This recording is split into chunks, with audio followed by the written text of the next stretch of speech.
السلام علیکم ورحمۃ اللہ وبرکاتہ۔ اہل کتاب کی مقبولیت اور خدا کے نام کی برکت۔ مشہور ہے کہ کسی شہر میں ایک مجوسی یعنی آتش پرست بادشاہ رہا کرتا تھا، اور اسی شہر میں ایک نصرانی اور دوسرا مجوسی، دو مشہور عالم رہا کرتے تھے۔ بادشاہ نے اپنے لڑکے کو اپنے مذہب کے مطابق مجوسی عالم کے پاس تعلیم حاصل کرنے کو بٹھا دیا، لیکن وہ لڑکا سن شعور میں بھی اسی قدر ذی شعور تھا کہ اپنے فارغ وقت میں راستے میں نصرانی عالم کے پاس جا کر مختلف مسائل معلوم کیا کرتا تھا۔ اتفاقاً ایک مرتبہ کہیں سے ایک اژدہا راستہ میں آ کر پڑ گیا، جس کے خوف سے آنے جانے والوں کا راستہ بند ہو گیا، اور لوگوں نے اس لڑکے کو بھی روکنا چاہا اور سمجھایا کہ جان بوجھ کر کیوں موت کے منہ میں جاتا ہے۔ نہ معلوم کتنے لوگوں کو اس اژدہے نے لقمہ اجل بنا دیا ہے، مگر وہ لڑکا کسی کے منع کرنے سے نہیں رکا اور کودتا پھاندتا اس اژدہے کے پاس جا پہنچا، اور ایک چھوٹا سا پتھر اٹھا کر یہ کہہ کر اس اژدہے کے مارا کہ بارے خدایا، اگر یہ نصرانی عالم سچا ہے تو اس پتھر سے یہ اژدہا مر جائے۔ چنانچہ پتھر لگتے ہی وہ اژدہا مر گیا، اور اہل کتاب و مجوسی کے حق و باطل کا فیصلہ کھل کر لڑکے کے سامنے آ گیا۔ اس کے بعد وہ لڑکا اس عالم نصرانی کی خدمت میں حاضر ہوا اور تمام قصہ ان سے کہہ سنایا۔ یہ سن کر نصرانی عالم نے کہا کہ دیکھو، یہ واقعہ تمام شہر میں مشہور ہو جائے گا، لیکن خدا کے لیے کسی کے سامنے میرا نام مت لینا، ورنہ لوگ مجھے بہت پریشان کریں گے۔ چنانچہ وہ لڑکا اپنے گھر پہنچا تو یہ واقعہ معلوم ہونے پر جوق در جوق لوگ جمع ہونے شروع ہو گئے، اور لڑکے سے معلوم کرنے لگے کہ اژدہے کی ہلاکت کا سبب کیا ہے۔ اس پر لڑکے نے جواب دیا کہ اللہ میں بڑی قدرت ہے، اسی نے اپنی قدرت سے اژدہا کو ہلاک کر دیا، ورنہ میری اور پتھر کی کیا حقیقت ہے کہ اژدہے کو ہلاک کر سکتے۔ شدہ جب یہ بات اس شہر کے ظالم بادشاہ تک پہنچی تو وہ بہت برانگیختہ ہوا اور حکم دیا کہ اس لڑکے نے تو مجھے بدنام کر دیا اور تمام قوم کے نام پر دھبا لگا دیا، لہٰذا فوراً اس کو کسی کشتی میں بٹھا کر دریا میں غرق کر دیا جائے، تاکہ خدا کے نام لینے والے کا قصہ ہی پاک ہو جائے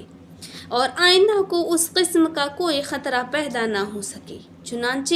جب کشتی میں بٹھا کر اس کو دریا میں لے چلے تو کچھ دور چل کر کشتی الٹ گئی، اور کشتی پر جو ظالم سوار تھے سب غرق ہو گئے، مگر یہ لڑکا جس کے دل میں خدا کے نام کا نقش نگیں ہو چکا تھا بالکل صحیح سالم رہا۔ یہ واقعہ سن کر وہ ظالم بادشاہ جھنجھلایا اور حکم دیا کہ کسی اونچے پہاڑ پر لے جا کر اس لڑکے کو غار میں دھکیل دو، تاکہ اس کی ہڈی پسلی کا پتہ بھی نہ رہے اور ہم کو اس مصیبت سے نجات مل جائے۔ مگر جب لوگ اس کو لے کر پہاڑ پر گئے تو خدا کی قدرت آندھی کا ایک ایسا طوفان آیا کہ اس میں لڑکے کے لے جانے والوں کا کچھ پتہ نہ رہا، مگر لڑکا خدا کی قدرت سے صحیح سالم رہا،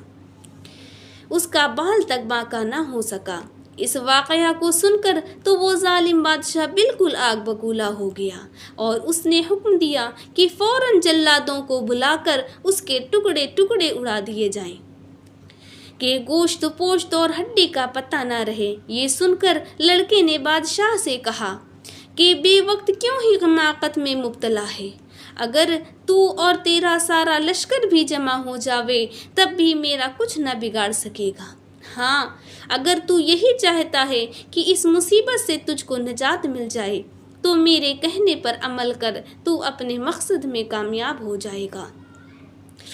اس کی صورت یہ ہے کہ اپنے تمام لاؤ لشکر اور تمام شہر والوں کو ایک وسیع میدان میں جمع کر اور مجھ کو عود کی لکڑی پر سولی کی طرح چڑھا کر پھر میرے سامنے کھڑے ہو کر یہ کہہ کر مجھ پر تیر چلا کہ تجھ کو تیرے خدائے برحق کے نام سے مارتا ہوں،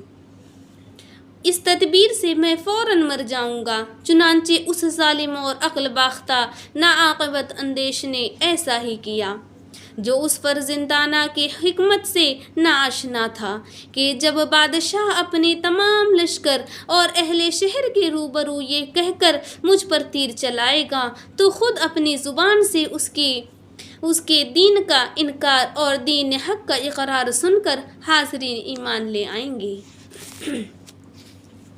میری ایک جان کے بدلے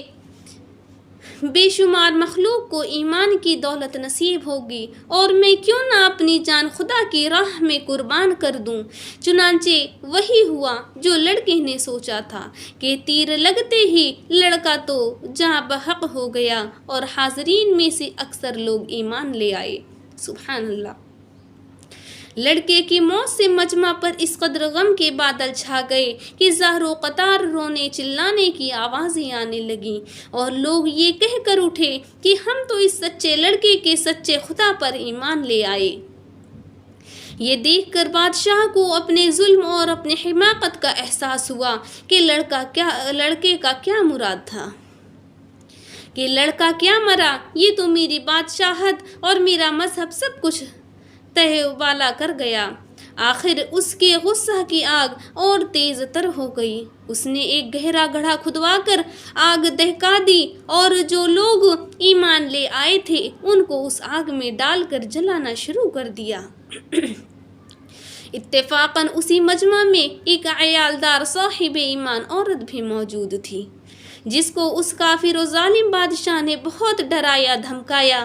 کہ یا تو ایمان سے باز آ جا ورنہ تیرے بچوں کو آگ میں جلا دیا جائے گا۔ مگر اس خدا کی بندی نے، جس کا دل ایمان کی روشنی سے منور ہو چکا تھا، اس کا کچھ غم نہ کیا اور صاف جواب دے دیا کہ جو چاہے ظلم و ستم برپا،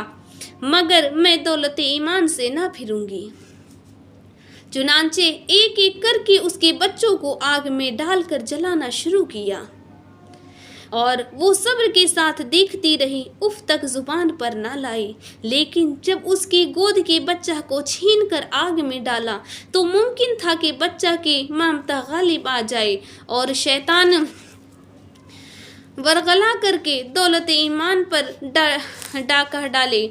خدا کی قدرت سے وہ معصوم بچہ گویا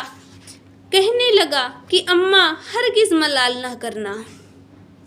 صبر و شکر سے کام لینا، میرے سب بھائی جنت میں جا چکے ہیں، میں بھی جا رہا ہوں۔ معصوم بچے کے ان الفاظ نے ماں کے دل کو دھانک دی اور اپنے ایمان پر قائم رہی، لیکن کہاں تک صبر کرتی۔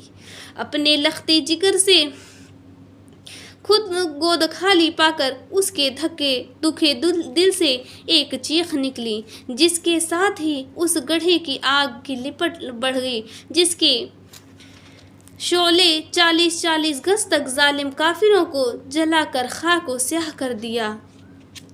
اس ظالم بادشاہ کا نام و نشان باقی نہ رہا۔ وزیر اور لشکر ہی کا وجود سب ظالموں کو ہاتھ کے ہاتھ ظلم کا نتیجہ مل گیا، اور ظالم کی خودی کی حسرت دل کے دل میں رہ گئی۔ سبحان اللہ۔ ظلم کی ٹہنی کبھی نہیں پھلتی، ناؤ کاغذ کی صدا چلتی رہتی ہے۔